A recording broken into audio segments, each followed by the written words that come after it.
Hello বন্ধুরা, গল্প কথা চ্যানেলে আপনাদের সবাইকে স্বাগত জানাই। যদি আমাদের এক্সপ্লেনেশন ভিডিও আপনাদের ভালো লাগে তাহলে আমাদের চ্যানেলটি সাবস্ক্রাইব করুন এবং নতুন কোনো ড্রামার রিমাইন্ডার পাওয়ার জন্য পাশে থাকা বেল আইকনটি দাবান। আজ আমরা দেখব 2019 সালে মুক্তি পাওয়া আমার দেখা এক মাস্টারপিস ড্রামা হোটেল লেল লুনা। গল্পের শুরু ও মাঝে কমেডি থাকলেও গল্পের শেষে আপনারাও কাঁদবেন। চলুন বন্ধুরা, আমরাও যাই এক অসাধারণ ভালোবাসার সফরে। গল্পের শুরুতে আমরা দেখতে পাই আমাদের নায়িকা জাং নাম উল্কি, যে তার ঘোড়ার গাড়ি নিয়ে গেস্ট হাউস ও মুনের সন্ধান করছে ও কিছু সৈন্য তার পিছু করছে। এরপর সে একটি বয়স্ক মহিলার দোকানে যায়, এখানে এক ওয়াইন নেয় যা তার একেবারেই পছন্দ হয় না। মহিলা তাকে জিজ্ঞাসা করে যে তুমি কোথা থেকে এসেছো, তোমার নাম কি। জ্যাং কিছুই বলে না, তার সাথে খুব রুড বিহেভ করে। এরপর জ্যাং তার ওয়াইনটা ঘোড়ার গাড়িতে রাখা কফিনের উপর ঢালতে থাকে। মহিলা বলে, তুমি এই কফিনে কি নিয়ে এসেছো, তুমি কি কাউকে মেরেছো? এরকম ওয়েদারে এখানে শুধুমাত্র তারাই আসে যারা কাউকে মেরেছে বা কেউ বাঁচার জন্য আসে। জ্যাং তাকে বলে সে এখানে এক গেস্ট হাউসের খোঁজ করছে যেখানে আত্মারা মুক্তি লাভ করে। মহিলা বলে, তুমি নিশ্চয়ই গেস্ট হাউস অফ মুনের কথা বলছো।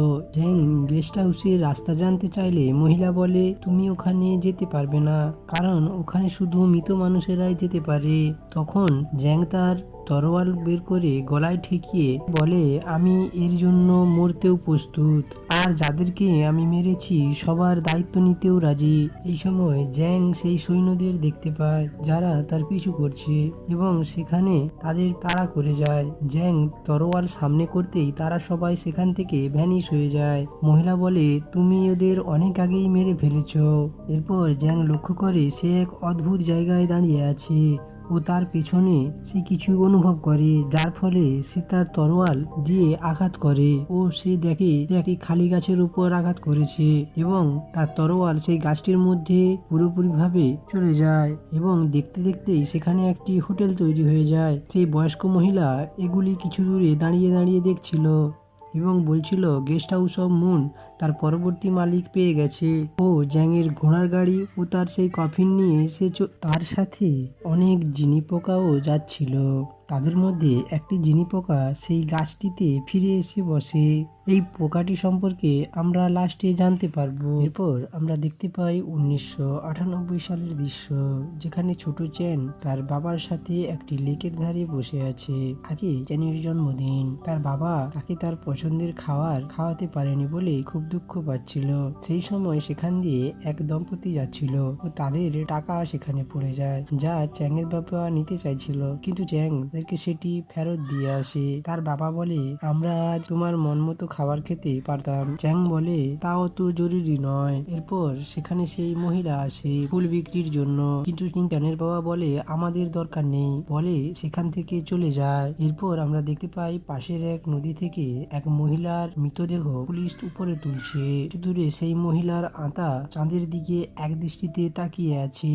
আর এরপর দেখতে পাই জ্যাংম্যান উল্কি, যে হাজার বছর ধরে এই হোটেলেই আছে ও সে এই হোটেলের মালিক এবং সেও চাঁদের দিকে তাকিয়ে থাকে, যে তার স্টাফের সঙ্গে তেমন কিছু কথাও বলে না। পরের দৃশ্যে আমরা দেখি চ্যাংয়ের বাবা কিছু জিনিস চুরি করে পুলিশের হাত থেকে বাঁচার জন্য ছুটছিল। সেই সময় সে একটি সিঁড়ি থেকে পড়ে যায়, যার ফলে তার মাথায় খুব চোট পায় ও সে মারা যায়, কিন্তু সে বুঝতে পারে না যে সে মারা গেছে। সে পুলিশের হাত থেকে বাঁচার জন্য সে হোটেল ডেল লুনার সিঁড়িতে বসে বসে ভাবছিল যে সে কি ভেতরে চলে যাবে না কি করবে। সেই সময় এই নদীতে ডুবে মরে যাওয়া মহিলা আতাকে হোটেলের ভেতরে যেতে দেখে, তার পিছু পিছু সেও ভেতরে চলে যায়। চ্যাংয়ের বাবা হোটেলের ভিতরে অদ্ভুত জাদু অনুভব করে এবং সেখানে অনেক দামি দামি সোনার জিনিসও ছিল।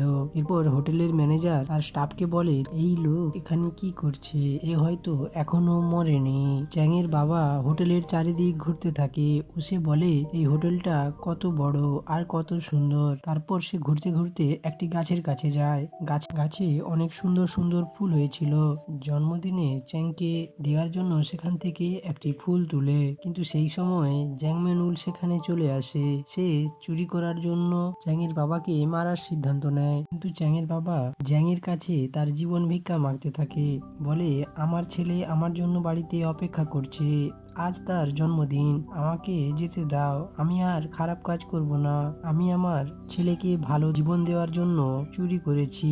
এরপর জ্যাংম্যানুল তার সাথে একটি ডিল করে, বলে তুমি তোমার ছেলেকে ভালোভাবে মানুষ করবে, কিন্তু 20 বছর পর তোমার ছেলেকে আমাকে দিতে হবে।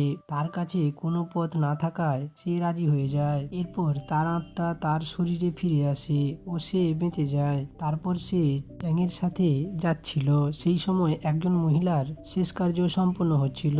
তার ফটো দেখে সে ভাবতে থাকে সেই মহিলাকে কোথায় দেখেছে। আসলে এই মহিলার পিছু পিছুই সে হোটেল ডুলনোনার ভেতরে গেছিল। এরপর আমরা দেখি সেই মহিলার আত্মা জ্যাংম্যানুলের সাথে কথা বলছে। জ্যাং বলে, তুমি কি তোমার মৃত্যুর বদলা নিতে চাও? মহিলা বলে, না, আমি শুধু চাই আমাকে যে মেরেছে সে যেন তার শাস্তি পায়, বলে তার মাথায় থাকা গুলিটি তাকে বের করে দেয়। তারপর আমরা দেখি যে সেই মহিলার খুনি এখন জার্মানিতে আছে। জ্যাংম্যানুল সেখানে যায় ও তাকে গুলি করে।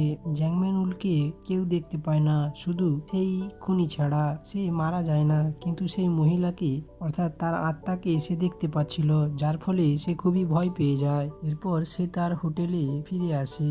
এরপর তার ম্যানেজারকে সে বলে চ্যাংয়ের বাবাকে প্রতি বছর জন্মদিনে ফুল পাঠাতে, যাতে সে তার সাথে করা এই ডিলটি ভুলে না যায়। প্রতি বছরই তার কাছে ফুল আসে, আর আজও এসেছে।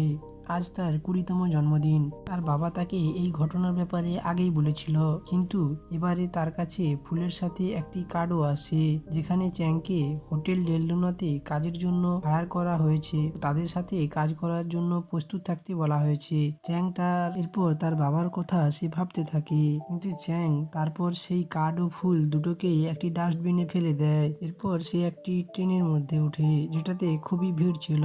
সে পাশ কাটিয়ে সামনের কামরাতে যায়, কিন্তু সে একটি অদ্ভুত জিনিস লক্ষ্য করে যে সেই কামরাতে কেউ নেই, শুধুমাত্র সেখানে জ্যাং বসে আছে ও তার কোলে সেই ফুল যা সে ডাস্টবিনে ফেলে দিয়েছিল।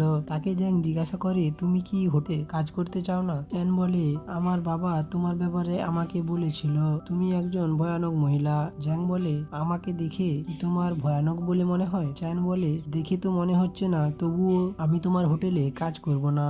জ্যাং বলে, তাহলে তুমি প্রতি বছর আমার পাঠানো ফুলকে ফেলে দাও, এই বছর তোমাকে আমি একটি মজাদার উপহার দেব। এই বলে তাকে সমস্ত আত্মাদের দেখতে পাবে এমন এক শক্তি দেয়। চ্যান কিছু বুঝতে পারে না। তারপর তাকে ট্রেন থেকে নেমে যেতে বলে জ্যাং। এরপর চ্যান রাস্তায় তার বাবার বলা কথা ভাবতে ভাবতে আসছিল যে সে ওই হোটেলে ভূত দেখেছে। হোটেল খুব ভয়ানক একটি জায়গা, সে যেন অনেক দূরে চলে যায়। এই জন্য সে তার সমস্ত জিনিসপত্র প্যাক করে দূরে যাওয়ার জন্য রাস্তার ধারে দাঁড়িয়েছিল।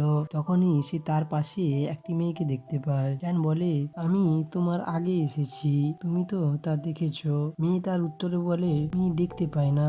এই বলে সে তার চশমাটি খুলে দেয়। চ্যান দেখে যে তার চোখই নেই। তারপর চ্যান জ্যাংয়ের বলা কথা ভাবতে থাকে যে সে এবার তাকে এক বিশেষ উপহার দিতে চলেছে তার জন্মদিনে। চ্যান বুঝতে পারে যে সে এখন থেকে আত্মাদের দেখতে পায়। এরপর সে ট্যাক্সি না ধরে ভয়ে সেখান থেকে দৌড় দেয়। সেই আত্মাটি তার পিছু করতে থাকে। এরপর সে একটি জায়গায় গিয়ে পড়ে যায়। আত্মাটি তাকে ধরেই ফেলবে। এই সময় জ্যাং এসে চ্যানকে সেই আত্মার থেকে বাঁচায়। জ্যাং বলে, আমাদের পাশের রেস্টুরেন্টে গিয়ে কথা বলা উচিত। চ্যান বলে, আমি যদি না যাই? জ্যাংনুল বলে যে তাহলে ওই আত্মা আবার ফিরে আসবে। তারপর চ্যান রাজি হয়ে যায়। তারপর তারা পাশের রেস্টুরেন্টে গিয়ে বসে এবং কথা বলছিল। ঠিক এই সময় পর আমরা সেই লোকটিকে দেখতে পাই যার বুকে জ্যাং গুলি করেছিল। সে পাগলের মতো হয়ে এখানে তার সাজা কাটছিল।